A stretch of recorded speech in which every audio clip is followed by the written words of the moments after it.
এই ধরনের ভিডিও করা থেকে সবসময় বিরত হয়ে থাকি, কারণ এগুলো কন্ট্রোভার্সি অনেক বেশি হয়। কথা বলছি প্রিন্স নিয়ে অনেক বেশি সমালোচনা হচ্ছে আজকে সন্ধ্যা থেকে বা গতকাল থেকে। প্রযোজক সামনে এসলো এবং অনেকগুলো খুলাসা করলো প্রিন্সের কারণ নাকি অলমোস্ট 24 কোটি টাকা একটা হিউজ নাম্বার বাংলাদেশের মুভির ক্ষেত্রে। বাট মুভিটা বেশ বাজেভাবে ফ্লপ হয়েছে। আমি আমাদের চট্টগ্রামে যদি কথা বলি, সুকান্ত সিনেমা হলের থেকে জাস্ট 2 উইকস চলার পরেই এই সপ্তাহ থেকে সেটা নেমে গিয়েছে। মানে আজকে থেকে রাক্ষস চলছে আপনার প্রিন্সের পরিবর্তে, কারণ মুভিটা বাজেভাবে মানুষ মুখ ফিরিয়ে নিয়েছে। কারণ গল্প থেকে শুরু করে কিছুই নেই, আমি সেটা রিভিউ করেছিলাম।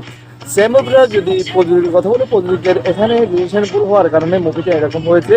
মুভিটার যে ভীষণটা দেখিয়েছে সাকিব খানকে ডিরেক্টর বা প্রযোজক, সেটা ফুলফিল করতে পারেনি শুধুমাত্র সময়ের কারণে।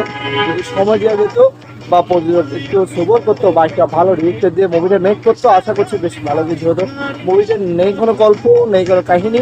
যদি আমি প্রিভিয়াস সাকিব খানের মুভিগুলোর কথা বলি, আপনি রাজকুমার প্রিয়তমা থেকে শুরু করে তুফান, তাণ্ডব অ্যান্ড বরবাদ, মুভিগুলো ভালো ছিল বলে অনেকদিন সিনেমা হলের মতো চলেছে অ্যান্ড ভালো একটা অ্যামাউন্ট সিনেমা হল থেকে তুলে এনেছে।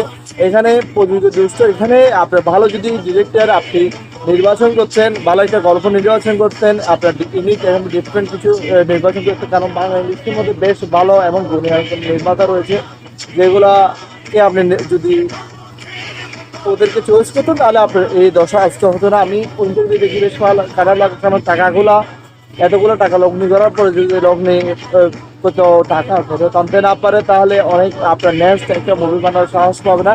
আমি যদি সেলিম সুলতানের কথা বা আপনি যদি বরবাদের প্রযোজকের কথা বলি, তিনি বরবাদে huge number of collection budget recover করার পরে রাক্ষসের মতো একটা মুভি করার সাহস করেছে এবং বেশ ভালোই চলছে বলে আশা করি। একটা কমার্শিয়াল মুভির মধ্যে মাস মাসালা যে এলিমেন্টগুলো থাকা দরকার সবগুলো রাক্ষসের মধ্যে আপনার অডিয়েন্সরা পেয়েছে, এমন অডিয়েন্স ভালোবাসে প্রিন্সকে ফেলে চপকে গিয়েছে রাক্ষস, আমি যেটা মনে করছি।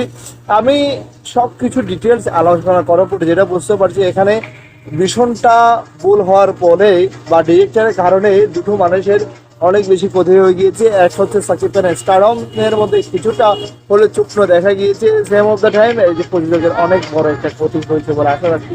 আমার সাথে যদি আপনি একমত সহমত পোষণ করে তাহলে অবশ্যই কমেন্ট সেকশনে জানাবেন, কারণ আমার যেটা মনে হয়েছে ওইটাই আমি আপনাদের সাথে শেয়ার করার চেষ্টা করি। আপনি যদি সেম থিংটা ভেবে রাখেন তাহলে অবশ্যই আপনি কমেন্টে জানাতে পারেন।